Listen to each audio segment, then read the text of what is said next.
Agatha Christie, Ils étaient 10, précédemment publié sous le titre 10 petits nègres. Partie 2 du livre audio. Chapitre 3. 1. Le dîner touchait à sa fin. La nourriture avait été bonne, le vin parfait. Rogers faisait bien le service. Chacun se sentait meilleur moral. On commençait à se parler avec davantage de liberté et de familiarité. Émoustillé par l'excellent Porto, le juge Wargrave amusait par son esprit caustique le docteur Armstrong et Tony Marston qui l'écoutaient. Mademoiselle Brent bavardait avec le général MacArthur. Ils s'étaient découverts des amis communs. Vera Claytorne posait à M. Davis des questions intelligentes sur l'Afrique du Sud. M. Davis était intarissable sur le sujet. Lombard écoutait leur conversation. Il leva vivement la tête une ou deux fois, les yeux étrécis. Et de temps à autre, son regard faisait le tour de la table, observant les autres. Soudain, Anthony Marston s'exclama. « Original, ces figurines, vous ne trouvez pas ?» Au centre de la table ronde, deux petites statuettes en porcelaine étaient disposées sur un socle circulaire en verre. « Des soldats ?» poursuivit Tony. « L'île du soldat. C'est ça l'idée, je suppose. » Vera se pencha en avant. « Je me le demande. Combien y en a-t-il ? 10 ? Oui, ils sont bien 10. Que c'est drôle, s'écria-t-elle. Ce sont sans doute les 10 petits soldats de la comptine. Dans ma chambre, elle est accrochée dans un cadre au-dessus de la cheminée. Dans la mienne aussi, dit Lombard. Et dans la mienne, et dans la mienne. Tout le monde fit chorus. C'est une idée amusante, non ? dit Vera. Remarquablement puérile, grommela le juge Wargrave en se resservant du Porto. Emily Brent regarda Vera Claytorne. Vera Claytorne regarda Emily Brent. Les deux femmes se levèrent. Dans le salon, par les portes-fenêtres ouvertes sur la terrasse, le clapotis des vagues contre les rochers parvenait jusqu'à elle. « Apaisant, ce bruit, » murmura Emily Brent. « Moi, je le déteste, » dit Vera d'un ton cassant. Surprise, mademoiselle Brent la dévisagea. Vera rougit. D'une voix plus posée, elle reprit. « Cette île ne doit pas être très agréable les jours de tempête. » Emily Brent en convint. « La maison est sûrement fermée en hiver, » dit-elle. « Pour commencer, aucun domestique n'accepterait d'y rester. »« De toute façon, il ne doit pas être facile d'en trouver. »« Madame O'Neill a eu la main heureuse avec ce couple, » dit Emily Brent. « La femme cuisine bien. »« C'est drôle comme les personnes d'un certain âge sont incapables de se rappeler les noms, » pensa Vera. « Oui, » dit-elle, « Madame Onheim a eu beaucoup de chance, en effet. » Emily Brent avait sorti de son sac un petit ouvrage de broderie. Elle allait enfiler son aiguille quand elle demanda vivement. « Onheim ? Vous avez bien dit Onheim. »« Oui. »« C'est la première fois de ma vie que j'entends ce nom-là, » déclara Emily Brent, catégorique. Vera fronça les sourcils. Mais pourtant, elle n'acheva pas sa phrase. La porte s'ouvrait. Les hommes venaient les rejoindre. Rogers fermait la marche avec le plateau du café. Le juge vint s'asseoir à côté d'Emily Brent. Armstrong s'approcha de Vera. Tony Marston se dirigea vers la fenêtre ouverte. Blore examina avec une naïve perplexité une statuette en bronze, se demandant sans doute si ces étranges formes anguleuses étaient vraiment censées représenter un corps féminin. Le général MacArthur s'adossa à la cheminée en tiraillant sa petite moustache blanche. Le dîner avait été sacrément bon. Son moral était au beau fixe. Lombard feuilletait un numéro de Punch qui traînait sur la table avec d'autres journaux. Rogers servit le café à la ronde. Un excellent café, très noir et bien chaud. Ils avaient tous bien dîné. Ils étaient satisfaits d'eux-mêmes et de la vie. Les aiguilles de la pendule indiquaient 9h20. Il se fit un silence confortable, repu. Et c'est dans ce silence que s'éleva la voix, sans avertissement, inhumaine, pénétrante. « Mesdames et messieurs, silence, je vous prie. » Tout le monde sursauta. Ils regardèrent autour d'eux, se regardèrent les murs. Qui parlait? Haute et claire, la voix poursuivit. Vous êtes accusés des crimes suivants. Edward George Armstrong, d'avoir causé la mort, le 14 mars 1925, de Louisa Mary Cleese. Emily Caroline Brent, d'être responsable de la mort, le 5 novembre 1931, de Beatrice Taylor. William Henry Blore, d'avoir entraîné la mort de James Stephen Landor le 10 octobre 1928. Vera Elizabeth Clayton, d'avoir assassiné le 11 août 1935 Cyril Ogilvie Hamilton. Philippe Lombard, d'être coupable de la mort en février 1932 de 21 hommes appartenant à une tribu d'Afrique orientale. John Gordon MacArthur, d'avoir délibérément envoyé à la mort, le 14 janvier 1917, l'amant de votre femme, Arthur Richmond. Anthony James Marston, d'avoir tué, le 14 novembre dernier, John et Lucy Combs. Thomas Rogers et Ethel Rogers, d'avoir provoqué la mort, le 6 mai 1929, de Jennifer Brady. Lawrence John Wargrave, d'avoir perpétré, le 10 juin 1930, le meurtre d'Edward Seton. Accusé, avez-vous quelque chose à dire pour votre défense? 2. La voix s'était tue. Il y eut un moment de silence pétrifié, suivi d'un fracas épouvantable. Rogers avait laissé choir le plateau du café. Au même instant, à l'extérieur de la pièce, un cri retentit, suivi d'un bruit sourd. Lombard fut le premier à réagir. Il bondit jusqu'à la porte et l'ouvrit à la volée. Dans le hall, recroquevillée par terre, gisait Madame Rogers. Lombard appela « Marston !» Anthony accourut pour l'aider. À eux deux, ils soulevèrent la domestique et la transportèrent dans le salon. Le docteur Armstrong se joignit à eux. Il les aida à l'allonger sur le divan et se pencha sur elle. « Ce n'est rien, dit-il. Elle s'est évanouie, c'est tout. Elle va revenir à elle dans 2 secondes. »« Allez chercher du cognac, dit Lombard à Rogers. Pâle, les mains tremblantes, Rogers sortit aussitôt en murmurant « Oui, monsieur. » « Qui parlait ?» s'écria Vera. « Où était-il ? On aurait dit !» « Qu'est-ce qui se passe ?» postillonna le général MacArthur. « C'est quoi cette mauvaise plaisanterie ?»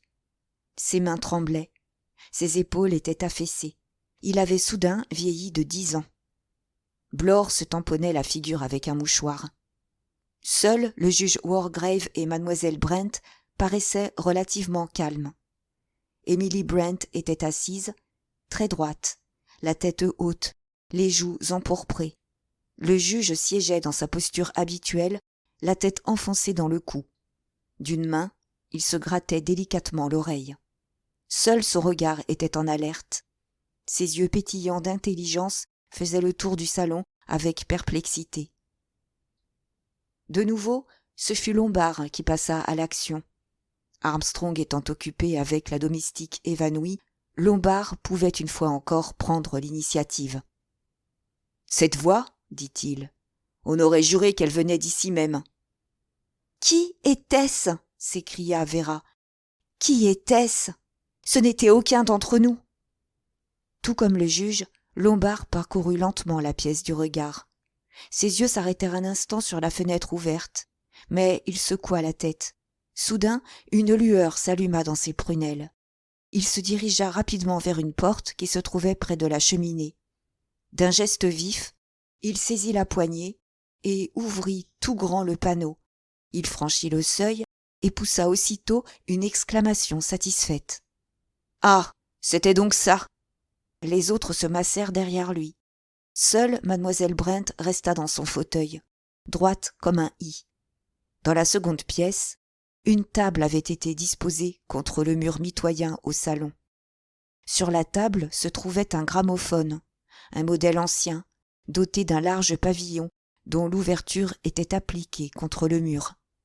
Écartant l'appareil, Lombard montra du doigt 2 ou 3 petits trous presque invisibles percés dans la cloison. Remettant le gramophone en place, il posa l'aiguille sur le disque. Aussitôt, ils entendirent de nouveau « Vous êtes accusé des crimes suivants. »« Arrêtez ça!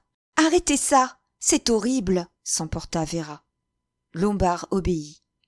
Le docteur Armstrong murmura, avec un soupir de soulagement. « Une farce cruelle et de très mauvais goût.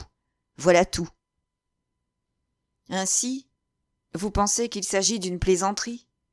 susurra le juge Wargrave de sa petite voix flûtée. Le médecin le dévisagea. « Que voulez-vous que ce soit d'autre ?» Le juge se tapota la lèvre supérieure. « Pour le moment, je ne suis pas en mesure d'émettre une opinion. »« Dites donc, » intervint Anthony Marston, « vous oubliez un détail. Qui diable a mis cet appareil en marche ?»« C'est vrai, » murmura Wargrave. « Il nous faut tirer cela au clair. » Suivi des autres, il regagna le salon. Rogers venait d'apporter un verre de cognac. Mademoiselle Brent était penchée sur madame Rogers, qui gémissait. Adroitement, Rogers se faufila entre les 2 femmes. « Si vous le permettez, madame, je vais lui parler. »« Est-elle ? Est-elle ? Tout va bien. Tout va bien. Tu m'entends ? Reprends-toi. » Madame Rogers avait la respiration précipitée, saccadée. Ses yeux, des yeux épouvantés, au regard fixe, faisaient le tour des visages qui l'entouraient. La voix de Rogers se fit pressante. « Reprends-toi, est-elle ?» Le docteur Armstrong s'adressa à elle d'un ton apaisant. « C'est fini, madame Rogers. Un simple malaise. »« Je me suis évanouie, monsieur ?» demanda-t-elle. « Oui. »« C'est cette voix affreuse. Comme une sentence. » De nouveau, son visage verdit. Ses paupières battirent. « Où est le cognac ?» interrogea vivement le docteur Armstrong. Rogers avait posé le verre sur une petite table. Quelqu'un le tendit au médecin, qui se pencha sur la femme haletante. « Buvez ça, madame Rogers. » Elle s'étrangla un peu, hoqueta. L'alcool lui fit du bien. Elle reprit des couleurs. « Je me sens mieux, maintenant. Sur le moment, ça m'a toute retournée. »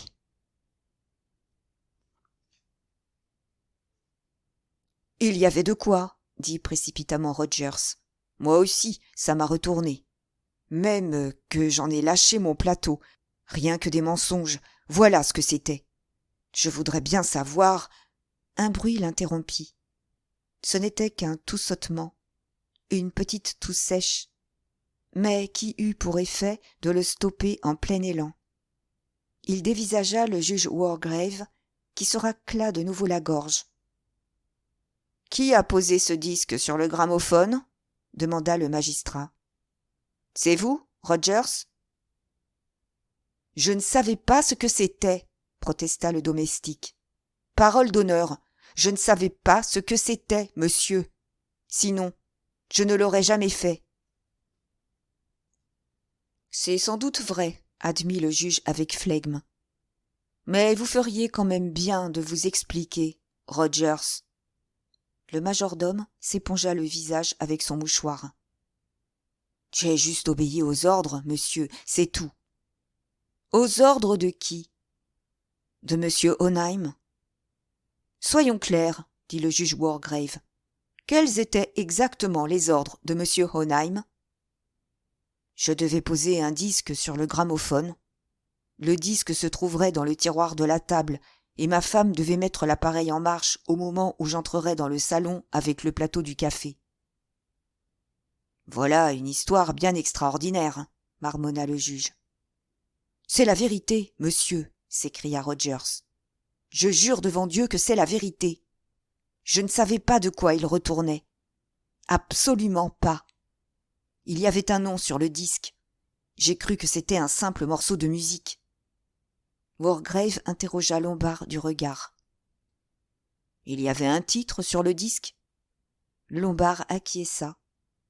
Il eut un sourire subit qui découvrit ses dents blanches de carnassier. En effet, monsieur, il s'appelait Le chant du cygne. 3. Toute cette histoire est absurde, s'emporta le général MacArthur. Absurde! Balancer des accusations pareilles, il faut faire quelque chose. Qui que soit cette Onheim. Emily Brent l'interrompit d'un ton bref. C'est précisément la question. Qui est-ce? Le juge intervint. Il prit la parole avec l'autorité que lui conférait une existence entière passée à rendre la justice.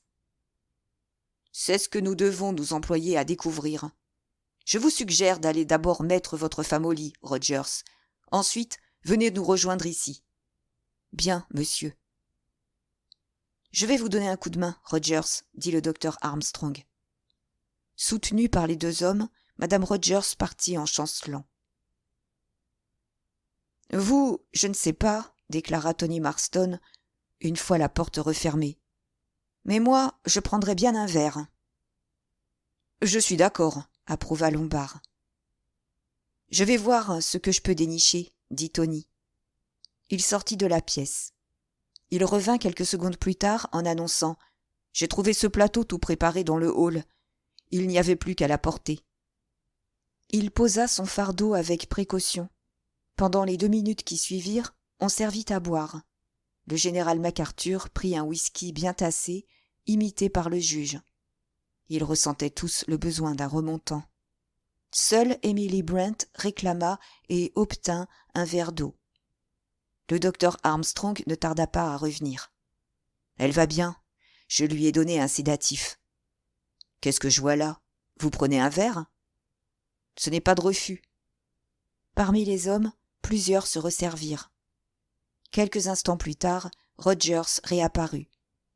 Le juge Wargrave prit les opérations en main. Le salon se transforma en salle d'audience improvisée. « À présent, Rogers, » commença le juge. « Il s'agit d'aller au fond des choses.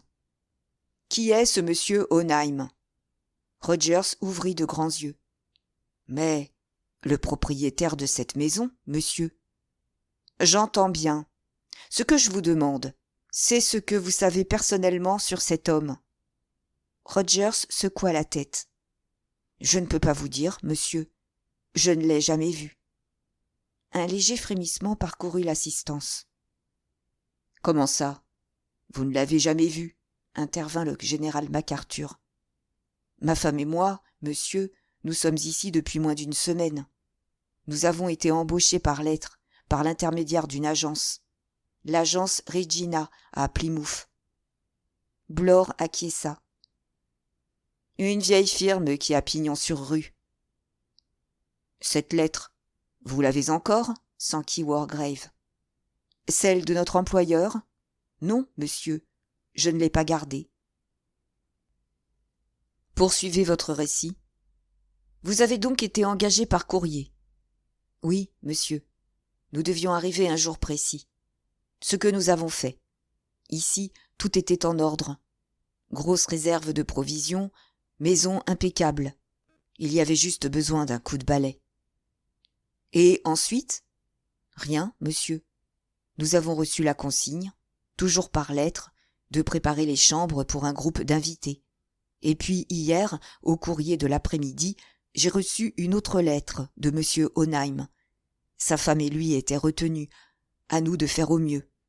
Et il nous donnait des instructions pour le dîner et le café, en nous demandant de mettre le disque sur le gramophone. « Cette lettre, vous l'avez sûrement encore, » dit le juge. « Oui, monsieur, je l'ai sur moi. » Il la sortit de sa poche et le juge la prit. Fit-il. À l'entête du Ritz et tapé à la machine. D'un mouvement rapide, Blore fut auprès de lui. Si vous permettez que je l'examine, dit-il en l'arrachant des mains du magistrat. Après l'avoir parcouru, il murmura. Machine, Coronation, neuve, aucun défaut d'impression, papier de la marque la plus répandue. Vous ne tirerez rien de cette lettre. Possible qu'il y ait des empreintes, mais ça m'étonnerait. Wargrave le considéra avec une attention subite. Il a des prénoms très sophistiqués, vous ne trouvez pas ? Fit remarquer Anthony Marston, qui regardait par-dessus l'épaule de Blore. Algernon, Norman, Onheim. On en a plein la bouche. Le vieux juge tressaillit. Je vous suis très reconnaissant, monsieur Marston, dit-il. Vous venez d'attirer mon attention sur un détail curieux et révélateur. Il regarda les autres tour à tour, allongea le cou comme une tortue en colère et reprit. Le moment me semble venu de mettre en commun nos informations. Il serait bon que chacun fournisse les renseignements dont il dispose sur les propriétaires de cette maison. Nous sommes tous leurs invités. Il serait intéressant de savoir au juste, pour chacun d'entre nous, à quel titre. Un silence s'ensuivit. Puis Emily Brent prit la parole d'un ton résolu. Il y a quelque chose de très insolite dans tout ceci. J'ai reçu une lettre dont la signature n'était pas très lisible. Elle émanait apparemment d'une femme que j'avais rencontrée dans une station estivale, voici 2 ou 3 ans. Et j'ai pensé que le nom en question était O'Neary ou O'Neill. Je connais en effet une madame O'Neill, ainsi qu'une mademoiselle O'Neary. Je suis bien certaine, en revanche, de n'avoir jamais séjourné ni sympathisé avec une quelconque madame Onheim. « Vous avez cette lettre, mademoiselle Brent ?» demanda le juge Wargrave. « Oui, je monte vous la chercher. » Elle revint 1 minute plus tard avec la lettre. « Je commence à comprendre, » déclara le juge après l'avoir lue. « Mademoiselle Claythorne ?» Vera expliqua dans quelles conditions elle avait obtenu son poste de secrétaire. « Marston ?» interrogea ensuite le juge. « J'ai reçu un télégramme, » répondit Anthony, « d'un copain à moi, Badger Berkeley. Ça m'a étonné sur le moment, car j'avais dans l'idée que cette vieille canaille était partie pour la Norvège. Il me disait de me pointer ici. » Wargrave hocha la tête et poursuivit. « Docteur Armstrong ?» « J'ai été appelé à titre professionnel. »« Je vois. Vous ne connaissiez pas la famille auparavant. »« Non, mais la lettre faisait allusion à un de mes confrères. »« Oui, pour la vraisemblance, » murmura le juge. « Et je présume que ce confrère était provisoirement impossible à joindre. »« Eh bien, oui. » Lombard, qui observait Blore depuis un moment, intervint brusquement. « Dites donc, je pense à quelque chose. » Le juge leva la main.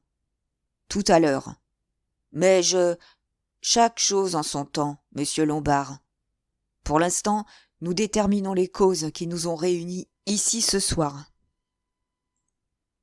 Général MacArthur. Tiraillant sa moustache, le général marmonna. J'ai reçu une lettre de cette Onheim, disant que d'anciens camarades à moi seraient là, s'excusant de cette invitation au pied levé. Je n'ai hélas pas gardé la lettre. Monsieur Lombard, reprit Wargrave. Le cerveau de Lombard avait fonctionné à plein régime. Devait-il ou non jouer carte sur table ? Il se décida. Même chose pour moi, dit-il. Invitation, allusion à des amis communs. Je suis bel et bien tombé dans le panneau. La lettre, je l'ai déchirée. Le juge Wargrave se tourna alors vers M. Blore. De l'index, il se tapotait la lèvre supérieure et, lorsqu'il parla, ce fut avec une politesse qui ne présageait rien de bon. Nous venons de vivre une expérience assez troublante. Une voix, apparemment désincarnée, nous a tous appelés par nos noms et a porté contre nous des accusations précises. Nous reviendrons sur ces accusations dans un instant. Pour le moment, ce qui m'intéresse, c'est un point de moindre importance. Parmi les noms cités, il y avait celui de William Henry Blore. Or, à notre connaissance, il n'y a pas de Blore parmi nous. En revanche, le nom de Davis n'a pas été mentionné. Comment expliquez-vous cela, monsieur Davis ? Le poteau rose est découvert, semble-t-il, dit Blore d'un ton maussade. Autant vous avouer que je ne m'appelle pas Davis. Vous êtes William Henry Blore ? Exact. J'ai quelque chose à ajouter, intervint Lombard. Non seulement vous êtes ici sous un faux nom, monsieur Blore, mais j'ai constaté ce soir que vous étiez par-dessus le marché un menteur de première. Vous prétendez débarquer de Natal, Afrique du Sud. Or, je connais l'Afrique du Sud. Je connais Natal. Et je suis prêt à parier que jamais vous n'y avez mis les pieds. Tous les regards étaient braqués sur Blore. Des regards furieux, soupçonneux. Anthony Marston fit un pas vers lui, les poings crispés. « Alors, espèce de salopard !» gronda-t-il. « Des explications ?» Blore rejeta la tête en arrière, mâchoire serrée. « Vous vous trompez sur mon compte, messieurs. Regardez, voici mes papiers. Je suis un ancien policier du CID. Je dirige une agence de détectives privés à Plymouth. J'ai été engagé pour ce job. »« Par qui ?» demanda le juge Wargrave. « Par le dénommé Onheim. Il m'a envoyé une somme rondelette pour mes frais en m'expliquant ce qu'il attendait de moi. Je devais me joindre à vous en me faisant passer pour un invité. Il me donnait le nom de chacun d'entre vous. J'étais chargé de vous surveiller. La raison invoquée ? Les bijoux de Madame Onheim, ricana Blore. Madame Onheim, mon œil. Je ne crois pas qu'elle existe, cette bonne femme-là. Le juge se tapota de nouveau la lèvre, d'un air approbateur cette fois. Votre conclusion me paraît juste, dit-il. Algernon Norman Onheim. Dans la lettre de mademoiselle Brent, bien que la signature soit un gribouillis, les prénoms sont relativement lisibles. Alvina Nancy. Dans les deux cas, les mêmes initiales. Algernon Norman Onheim, Alvina Nancy Onheim. Autrement dit, à chaque fois, A.N. Onheim. Ou encore, anonyme. Mais c'est inimaginable, s'écria Vera. C'est complètement fou. Le juge hocha doucement la tête. Eh oui, et il ne fait pour moi aucun doute que nous avons été invités ici par un fou. Probablement un dangereux maniaque homicide. Chapitre 4 1. Il y eut un silence stupéfait, consterné. Puis, de sa petite voix claire, le juge reprit le fil de son discours. Nous allons maintenant passer à l'étape suivante de notre enquête. Mais auparavant, je vais ajouter mon propre tribut à la liste. Il sortit une enveloppe de sa poche et la jeta sur la table. Cette lettre est censée m'avoir été envoyée par une de mes vieilles amies, Lady Constance Culmington. Je ne l'ai pas revue depuis des années. Elle est partie pour l'Orient. C'est une lettre confuse et incohérente, tout à fait dans son style. Elle me presse de la rejoindre ici et parle de ses hôtes dans les termes les plus vagues. Toujours la même technique, vous observerez. Si je souligne cette concordance, c'est parce qu'il en ressort un point extrêmement intéressant. Quel que soit l'individu qui nous a attirés ici, il sait, ou a pris la peine de découvrir, beaucoup de choses sur notre compte, à tous. Il est au courant de mon amitié pour Lady Constance, et n'ignore rien de son style épistolaire. Il connaît de nom certains confrères du docteur Armstrong, et sait où il se trouve actuellement. Il connaît le sobriquet de l'ami de M. Marston, et sait quel genre de télégramme il envoie, Il sait exactement où mademoiselle Brent a passé ses vacances il y a 2 ans et quelle catégorie de gens elle y a rencontré. Il sait tout des vieux camarades du général MacArthur. Il marqua un temps avant de poursuivre. Comme vous le voyez, il en sait long. Et à partir de ce qu'il sait sur nous, il a formulé certaines accusations précises. Ce fut aussitôt un tollé. Un tissu de mensonges, des calomnies, tonna le général MacArthur. C'est inique, s'écria Vera, le souffle court. Odieux! C'est un mensonge, un ignoble mensonge, dit Rogers d'une voix âpre. Nous n'avons jamais, ni ma femme, ni moi, aucune idée de ce qu'il voulait insinuer, ce pauvre type, gronda Anthony Marston. La main levée du juge Wargrave apaisa le tumulte. Je voudrais dire ceci, déclara-t-il en choisissant ses mots avec soin. Notre ami anonyme m'accuse du meurtre d'un certain Edward Seton. Je me souviens parfaitement de Seton. Il a comparu devant moi en juin 1930. Il était accusé d'avoir assassiné une vieille dame. Il avait été très bien défendu et, à la barre des témoins, avait fait bonne impression sur le jury. Néanmoins, au vu des preuves, sa culpabilité ne faisait aucun doute. J'ai donc conclu en ce sens, et le jury l'a déclaré coupable. En prononçant sa condamnation à mort, j'ai simplement entériné le verdict. Son avocat a fait appel du jugement, prétextant que j'avais mal instruit le jury. L'appel a été rejeté et l'homme dûment exécuté. Je tiens à affirmer devant vous que j'ai la conscience parfaitement tranquille en la matière. J'ai fait mon devoir et rien d'autre. J'ai condamné un homme qui, à juste titre, avait été convaincu de meurtre. Armstrong s'en souvenait maintenant. L'affaire s'étonne. Le verdict avait été une énorme surprise. Un soir, pendant le procès, il avait rencontré Matthews, l'avocat de la défense, au restaurant. Matthews s'était montré confiant.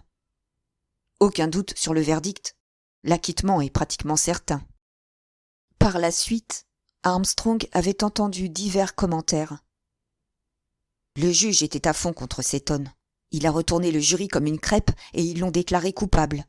En toute légalité, notez bien. Le vieux Wargrave connaît son code pénal. On aurait presque pu croire qu'il en voulait personnellement à l'accusé. Ces souvenirs défilèrent à toute allure dans l'esprit du médecin. Impulsivement, sans se préoccuper de savoir s'il était bien sage de poser cette question, il demanda. « Connaissiez-vous un tant soit peu Seton ? Avant le procès, j'entends. » Les yeux aux lourdes paupières de reptile se fixèrent sur lui. « Avant le procès, » répondit le juge avec froideur. « J'ignorais tout de Seton. » Il ment, songea Armstrong à part lui. Je suis sûr qu'il ment. 2. Vera Clayton prit la parole d'une voix tremblante. Je voudrais vous dire, à propos de cet enfant, Cyril Hamilton, j'étais sa gouvernante. Il avait reçu l'interdiction de nager trop loin. Un jour, profitant d'un moment où j'étais distraite, il s'est aventuré au large. J'ai plongé pour tenter de le rattraper. Je n'ai pas pu arriver à temps. Un drame épouvantable. Mais ce n'était pas ma faute. À l'enquête, le coroner m'a disculpée. Et la mère de Cyril, elle a été si bonne avec moi. Si elle ne m'a pas accablée, même elle, pourquoi faut-il qu'on raconte une chose aussi horrible ? Ce n'est pas juste, pas juste. Elle s'effondra, sanglotant amèrement. Le général MacArthur lui tapota l'épaule. Là, mon petit, bien sûr que ce n'est pas vrai. Ce type est fou, fou à lier. Il a une araignée au plafond. Il a inventé n'importe quoi. Il redressa le buste et carra les épaules. Dans des pareils cas, aboya-t-il, mieux vaut ne pas répondre. N'empêche, je tiens à préciser, il n'y a rien de vrai. Strictement rien de vrai dans ce qu'il a dit au sujet de du jeune Arthur Richmond. Richmond était un de mes officiers. Je l'ai envoyé en reconnaissance. Il s'est fait tuer. Rien de plus naturel en temps de guerre. Et je suis indigné, outré, qu'on salisse ainsi ma femme, la plus fidèle des épouses, au-dessus de tout soupçon, la femme de César. Le général MacArthur s'assit et tripota sa moustache d'une main tremblante. Parler lui avait coûté un gros effort. Lombard prit la suite, une lueur amusée dans le regard. À propos de ces indigènes. Oui, au fait, dit Marston. C'est la pure vérité. Je les ai lâchés. Question de survie. Nous étions perdus dans la brousse. Moi et 2 autres gars, nous avons pris la nourriture qui restait et nous avons levé le camp. Le général MacArthur protesta avec sévérité. Vous avez abandonné vos hommes en les laissant mourir de faim? Ce n'est pas digne d'un Pouka Sahib, j'en conviens, répliqua Lombard. Mais le premier devoir d'un homme, c'est sa propre survie. Et puis, vous savez, les indigènes, ça ne les dérange pas de mourir. Ils n'ont pas la même vision de la mort que les Européens. Vera ôta les mains de son visage. Regardant Lombard, elle dit dans un souffle. « Vous les avez laissés mourir ?» Il plongea ses yeux amusés dans ceux horrifiés de la jeune femme. « Je les ai laissés mourir. » Anthony Marston intervint alors d'une voix lente, perplexe. « J'y pense. John et Lucy Combs. Il doit s'agir des 2 gosses que j'ai renversés près de Cambridge. Vous parlez d'une déveine. »« Pour eux ou pour vous ?» glissa le juge Wargrave d'un ton acide. « Ma foi, je pensais. Surtout pour moi. Mais vous avez raison, monsieur. Ça a été une sacrée déveine pour eux aussi. Remarquez, c'était un accident pur et simple. Ils sont sortis brusquement d'un cottage quelconque. Cela m'a valu 1 an de suspension de permis. Vous parlez d'une poisse. La vitesse est un fléau, un véritable fléau, s'indigna le docteur Armstrong. Les jeunes gens comme vous sont un danger public. Anthony haussa les épaules. La vitesse est passée dans les mœurs. Cela dit, les routes anglaises sont à pleurer. Impossible d'y tenir une moyenne raisonnable. Il chercha son verre d'un œil vague, le prit sur une table et alla se servir un autre whisky-soda. « En tout cas, ce n'était pas ma faute, lança-t-il par-dessus son épaule. Un accident, rien de plus. » 3. Depuis un moment, Rogers, le majordome, se passait la langue sur les lèvres et se tordait les mains. D'un ton plein de déférence, il murmura. « Pourrais-je dire un mot, monsieur ?»« Allez-y, Rogers, » répondit Lombard. Le majordome s'éclaircit la gorge et humecta à nouveau ses lèvres sèches. « On a parlé de moi et de madame Rogers, monsieur, et de mademoiselle Brady. Il n'y a pas un mot de vrai là-dedans, monsieur. Ma femme et moi, nous sommes restés avec mademoiselle Brady jusqu'à sa mort. Elle avait toujours eu une mauvaise santé, monsieur, déjà à l'époque où nous sommes entrés à son service. Il y avait un orage cette nuit-là, monsieur, la nuit où elle a eu son malaise. Le téléphone était en dérangement. On ne pouvait pas appeler le médecin, alors je suis parti le chercher à pied, monsieur. Mais quand il est arrivé, il était trop tard. Nous avons fait l'impossible pour elle, monsieur. Nous lui étions dévoués, ça oui.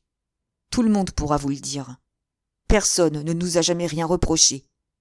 Personne. » Pensif, Lombard regarda le majordome, son visage ravagé de tiques, ses lèvres sèches, ses yeux remplis d'effroi. Il se remémora la chute du plateau de café. Il pensa, mais sans le dire tout haut. « Ah ouais ?» Blore, lui, prit la parole, de sa voix de flic, à la fois insinuante et brutale. « Vous avez quand même touché un petit quelque chose à sa mort, pas vrai ?» Rogers se redressa. « Mademoiselle Brady nous a fait un legs en reconnaissance de nos bons et loyaux services, répondit-il avec raideur. Et pourquoi pas, je vous le demande. Au fait, et vous-même, monsieur Blore, s'enquit Lombard. Comment ça, et moi? Votre nom figurait sur la liste. Blore vira au cramoisi. Vous voulez parler de Landor? Il s'agissait du hold-up de la banque, London and Commercial. Le juge Wargrave s'agita dans son fauteuil. Je m'en souviens. L'affaire n'est pas venue devant moi, mais je me rappelle les faits. Landor a été condamné sur votre témoignage. Vous étiez l'officier de police chargé de l'enquête? En effet. Landor a été condamné aux travaux forcés à perpétuité. Il est mort à Dartmoor l'année suivante. C'était un homme fragile. C'était un truand, gronda Blore. Il avait assommé le veilleur de nuit. Sa culpabilité ne faisait aucun doute. On vous a félicité, me semble-t-il, pour la compétence dont vous aviez fait preuve en cette affaire, dit Wargrave d'une voix lente. J'ai eu de l'avancement, reconnut Blore, maussade. Il ajouta d'une voix rauque. Je n'avais fait que mon devoir. Lombard éclata de rire. D'un rire subit, tonitruant. Quel bel échantillon d'honorables citoyens, respectueux de la loi. Excepté moi. Et vous, docteur? Votre petite faute professionnelle? Une opération illégale, c'est ça? Emily Brent lui lança un regard chargé de dégoût et écarta un peu son siège. Très maître de lui, le docteur Armstrong secoua la tête avec bonne humeur. Je nage en plein brouillard. Le nom qui a été prononcé ne me dit absolument rien. C'était quoi déjà? Close?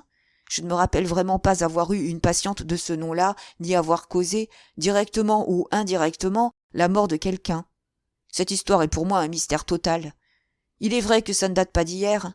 Il pourrait s'agir d'un des malades que j'ai opérés à l'hôpital. Ceux-là, ils arrivent souvent trop tard. Et quand le patient meurt, on considère toujours que c'est la faute du chirurgien. Il secoua la tête en soupirant. Ivre. Voilà la vérité. J'étais ivre, se dit-il, et j'ai opéré quand même. J'avais les nerfs en capilotade, les mains tremblantes. Je l'ai bel et bien tuée, la malheureuse. Une femme d'un certain âge. Une intervention bénigne, si j'avais été à jeun. Encore heureux qu'on se tienne les coudes dans notre profession. L'infirmière savait, évidemment, mais elle a tenu sa langue. Seigneur, le choc que ça m'a fait. Un choc salutaire. Mais qui peut bien être au courant de cette histoire après tant d'années?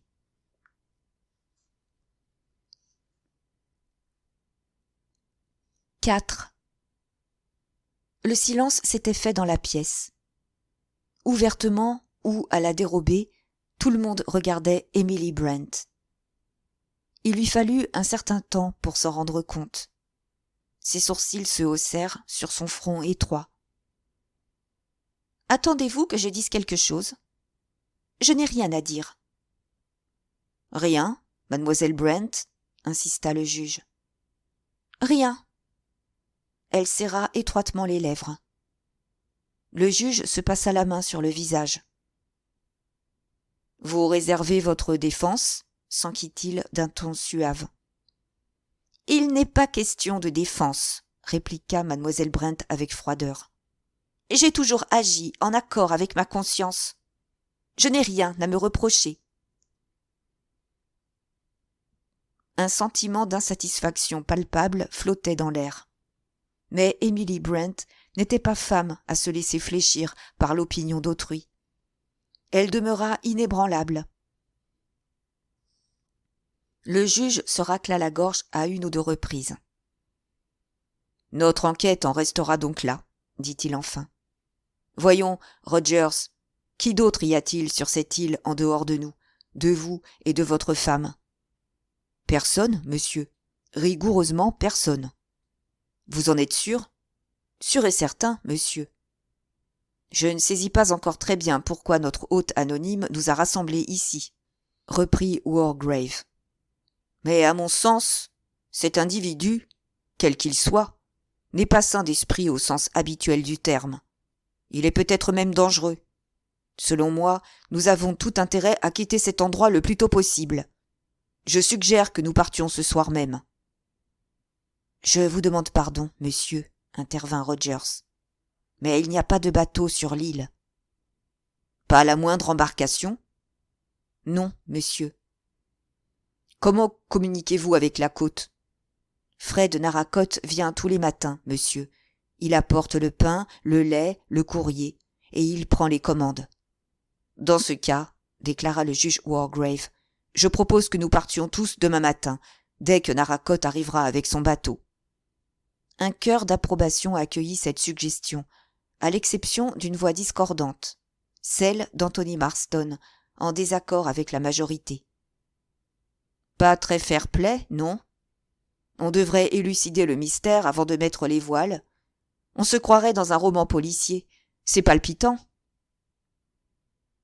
Je suis arrivé à un âge, grinça le juge, où on n'a plus guère envie de palpiter, comme vous dites. La vie de magistrat, ça vous racornit un homme, badina Anthony avec un grand sourire. Moi, je suis pour le crime. À sa santé. Il leva son verre et le vida d'un trait. Trop vite, peut-être.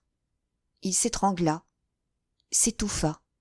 Son visage se convulsa, devint violacé.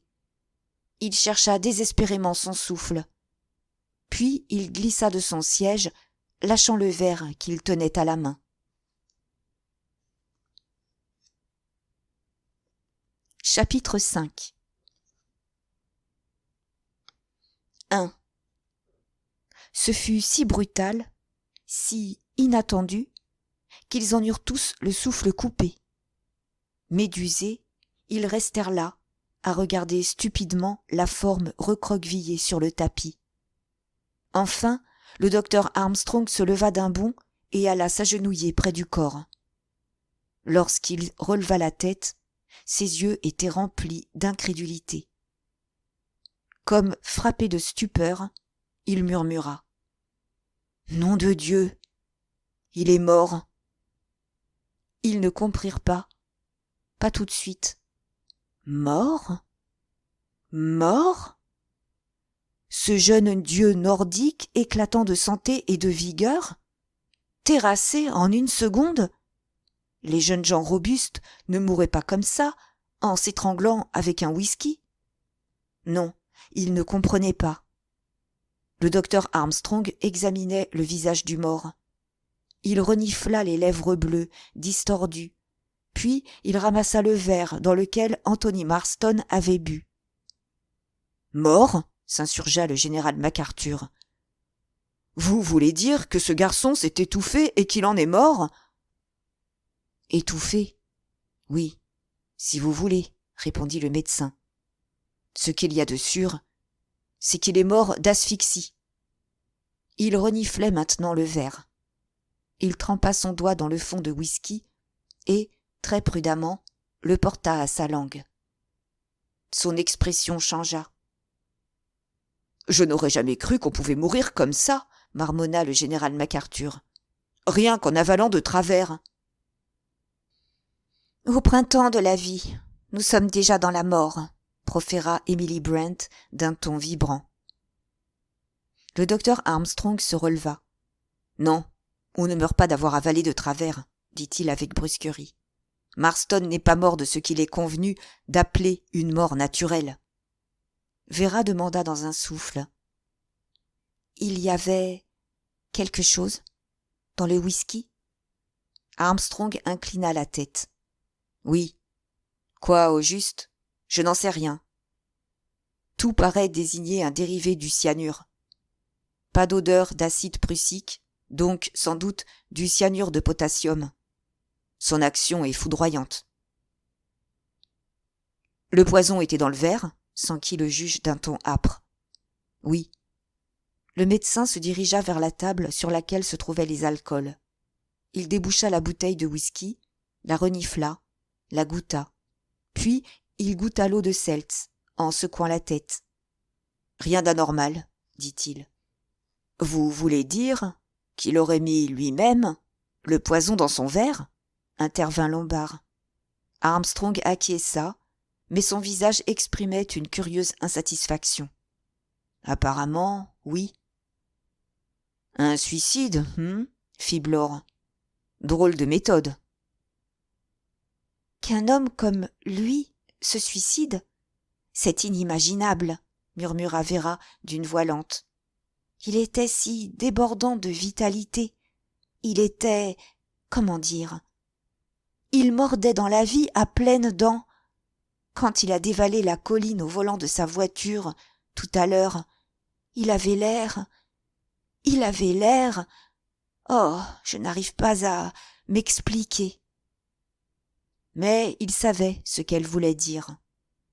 Anthony Marston, dans la plénitude de la jeunesse et de la virilité, leur avait paru immortel. Et voilà qu'il gisait maintenant sur le tapis, misérable pantin désarticulé. « Voyez-vous une autre hypothèse que le suicide ?» demanda le docteur Armstrong. Lentement, tous secouèrent la tête. Il ne pouvait pas y avoir d'autre explication. Les bouteilles n'avaient pas été touchées. Ils avaient tous vu Anthony Marston se servir lui-même. Par conséquent, c'était forcément lui qui avait mis le cyanure dans le verre. Seulement, voilà. Pourquoi Anthony Marston se serait-il suicidé ? Vous savez, docteur, ça ne me paraît pas net, fit Blore d'un air songeur. Si vous voulez mon avis, Marston n'était pas le gars à se suicider. Je suis bien d'accord, répondit Armstrong. 2. Ils en étaient restés là. Qu'aurait-il pu ajouter ? Armstrong et Lombard avaient transporté le corps inerte d'Anthony Marston dans sa chambre et l'avaient allongé sur le lit en le recouvrant d'un drap. Lorsqu'ils redescendirent, ils trouvèrent les autres debout, en groupe compact, et, bien que la nuit ne fût pas fraîche, ils frissonnaient un peu. « Nous ferions bien d'aller nous coucher, » décréta Emily Brent. « Il est tard. » Il était minuit passé. La suggestion était sage. Et pourtant, ils hésitèrent, comme si chacun se raccrochait à son voisin pour se rassurer. « Oui, il faut que nous dormions, » approuva le juge. « Je n'ai pas encore débarrassé la table, » dit Rogers.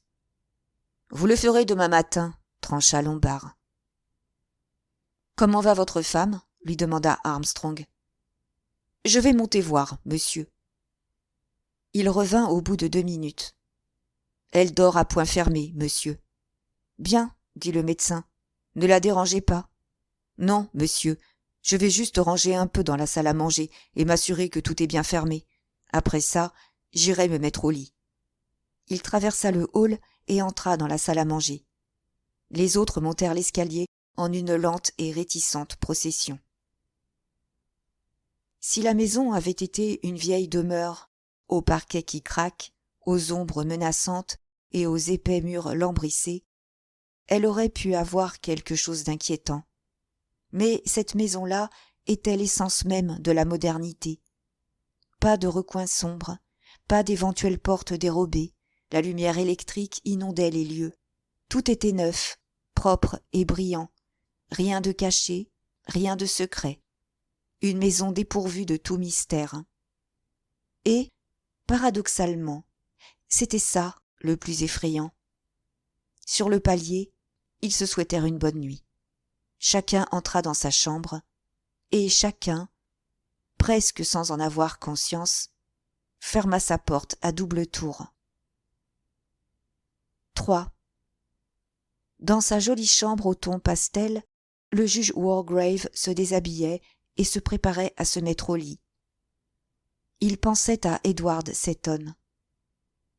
Il se souvenait très bien de Seton. Ses cheveux blonds, ses yeux bleus, sa façon de vous regarder bien en face avec un air qui respirait la franchise. C'était cela qui avait fait si bonne impression sur le jury. Liuline, l'avocat de la couronne, s'y était mal pris. Il s'était montré trop véhément, avait voulu trop prouver. Matthews, en revanche, le défenseur, avait été remarquable.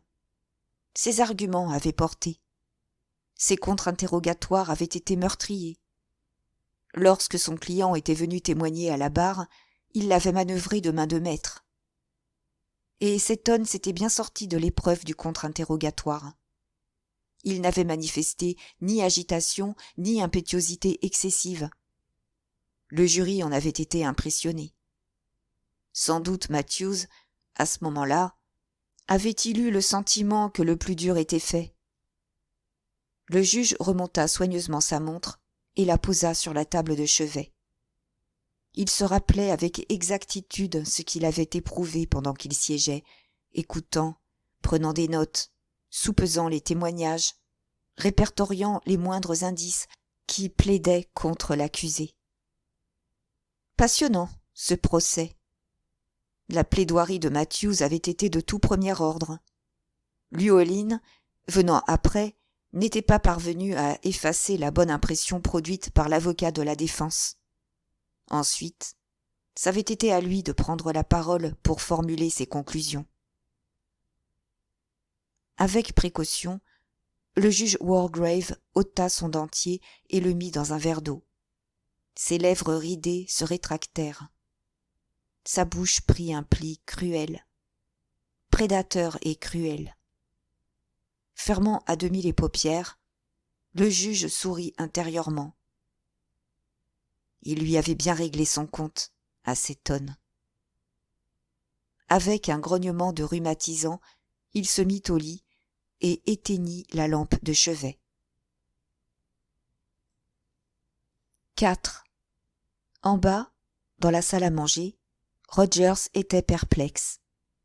Sourcils froncés, il regardait les figurines de porcelaine au centre de la table.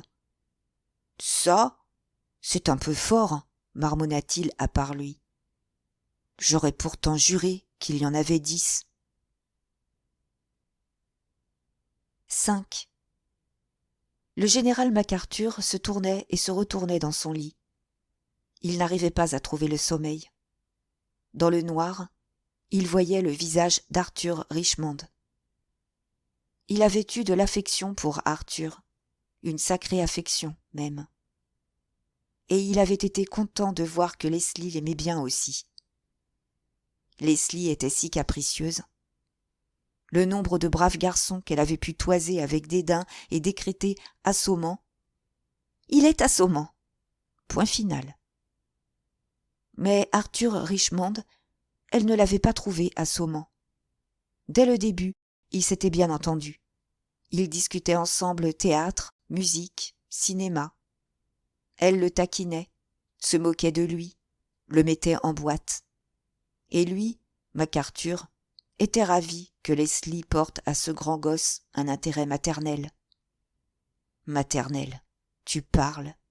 Quel imbécile d'avoir oublié que Richmond avait 28 ans et Leslie 29. Il l'avait aimée, Leslie. Il la revoyait avec son visage en forme de cœur, ses yeux gris profonds et changeants, la masse brune de ses cheveux bouclés. Il avait aimé Leslie, en qui il avait alors une confiance absolue. Là-bas, en France, dans l'enfer de la guerre, il pensait sans cesse à elle, sortait sa photo de la poche-poitrine de sa vareuse. Et puis, il avait découvert le poteau rose. Ça s'était passé exactement comme dans les romans. Une erreur d'enveloppe. Elle leur avait écrit à tous les deux, et elle avait mis la lettre destinée à Richmond dans l'enveloppe adressée à son mari.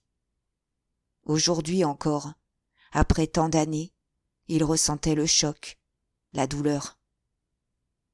Bon Dieu, ça avait fait mal. Et leur liaison durait depuis un certain temps. La lettre ne laissait aucun doute sur ce point. Des week-ends ensemble. La dernière permission de Richmond. Leslie et Arthur. Le salopard.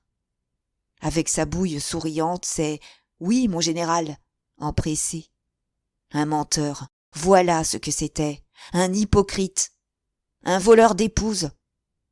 Ça avait mûri lentement. Une rage froide, meurtrière.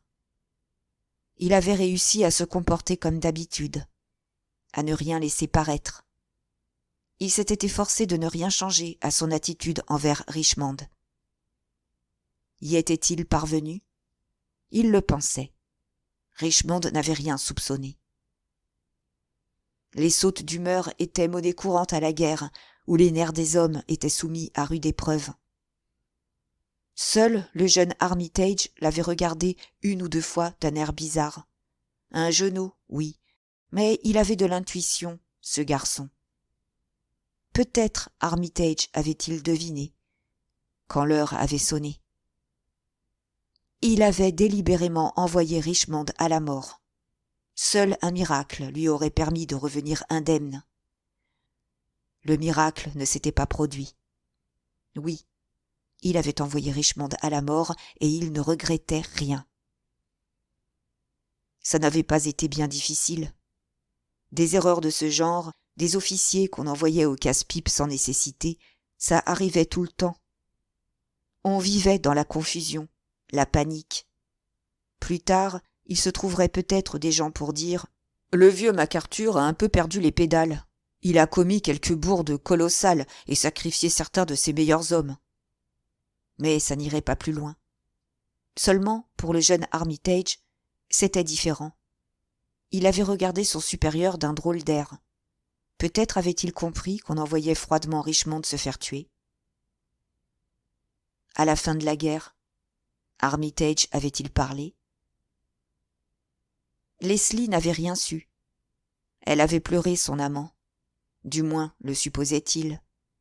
Mais, au retour de son mari en Angleterre, elle avait déjà cessé de pleurer. Il ne lui avait jamais dit qu'il avait découvert son infidélité. Ils avaient repris la vie commune. Mais, curieusement, Leslie ne lui avait plus semblé très réelle. Et puis, 3 ou 4 ans plus tard, une double pneumonie l'avait emporté. Cela remontait à bien longtemps. 15, 16 ans. Il avait alors quitté l'armée pour venir s'installer dans le Devon, où il avait acheté le genre de petite bicoque dont il avait toujours eu envie. Des voisins sympathiques, un joli coin. On pouvait y chasser et y pêcher. Le dimanche, il allait au temple. Sauf le jour où on lisait le texte dans lequel David ordonne qu'on envoie Uri au plus fort de la bataille. Celui-là, il n'avait pas le courage de l'écouter. Ça lui donnait un sentiment de malaise. Tout le monde s'était montré charmant, du moins au début. Par la suite, il avait eu l'impression pénible qu'on chuchotait dans son dos.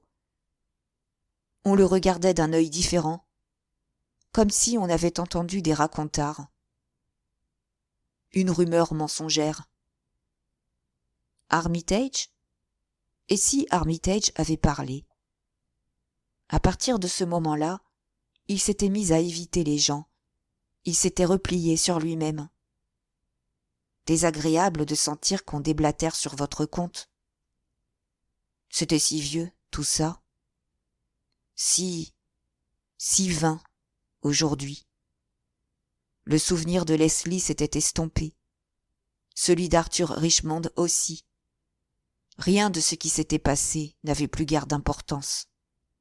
N'empêche, ça lui rendait la vie bien solitaire. Il en était arrivé à fuir ses vieux camarades de régiment. Si Armitage avait parlé, il devait être au courant. Et voilà que, ce soir, une voix avait claironné cette vieille histoire cachée. Avait-il bien réagi? Gardé son flegme? Manifesté les sentiments qui convenaient? Indignation? Dégoût? Sans prendre l'air coupable ni embarrassé? Difficile à dire. Personne n'avait pu prendre cette accusation au sérieux. La voix avait débité un tas d'autres inepties tout aussi abracadabrantes. Cette jeune femme charmante, accusé d'avoir noyé un enfant. Grotesque. Lubie de déséquilibrer, lançant des accusations à tort et à travers. Et Emily Brent, une nièce du vieux Tom Brent, son copain de régiment. La voix l'avait accusée de meurtre. Elle, alors qu'un aveugle se serait rendu compte que cette vieille fille était confite en dévotion. Le type même de la grenouille de bénitier. Fichtrement bizarre, toute cette histoire. Cinglée. Pour ne pas dire plus. Depuis leur arrivée sur cette île, quand était-ce déjà? Crénon, cet après-midi seulement. Ça semblait faire drôlement plus longtemps. Je me demande quand nous réussirons à repartir, pensa-t-il. Demain, bien sûr, quand le canot à moteur arriverait. Curieux.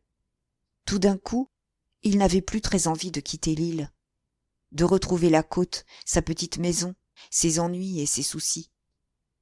Par la fenêtre ouverte, il entendait les vagues se briser sur les rochers, un peu plus fort qu'en début de soirée. Et le vent se levait. Quel bruit paisible, pensa-t-il.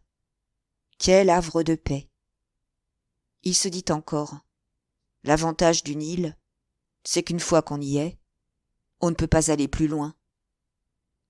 On est arrivé au bout de tout. Soudain, il comprit qu'il ne voulait plus quitter l'île.